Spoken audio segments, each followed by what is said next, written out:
خبر شامل کرتے ہیں احمد پور سیال سے۔ تحصیل ہیڈ کوارٹر ہسپتال احمد پور سیال عرصہ دراز سے ایمبولینس کی سہولت سے محروم، غریب عوام ذلیل و خوار ہونے لگی۔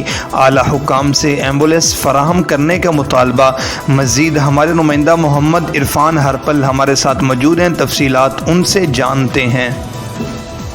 احمد پور سیال تحصیل ہیڈ کوارٹر ہاسپٹل احمد پور سیال عرصہ دراز سے ایمبولینس کی سہولت سے محروم چلا آ رہا ہے، جس کی وجہ سے تشویشناک اور ایمرجنسی مریضوں کو جانگ یا ملتان ریفر کرنے میں شدید مشکلات کا سامنا کرنا پڑتا ہے۔ جس وقت اس ہاسپٹل کو دیہی مرکز صحت کا درجہ حاصل تھا، اس وقت اسے ایک ایمبولینس مہیا کی گئی تھی جو اب کھٹارا بن چکی ہے اور استعمال کے قابل نہیں ہے۔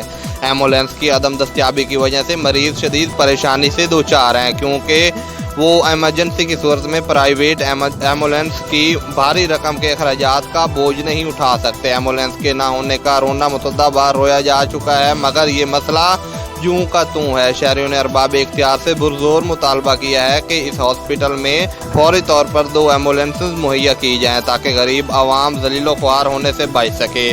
کیمرہ مین ٹیم کے ساتھ محمد عرفان ہرپل، City 5 TV، احمد پور سیال۔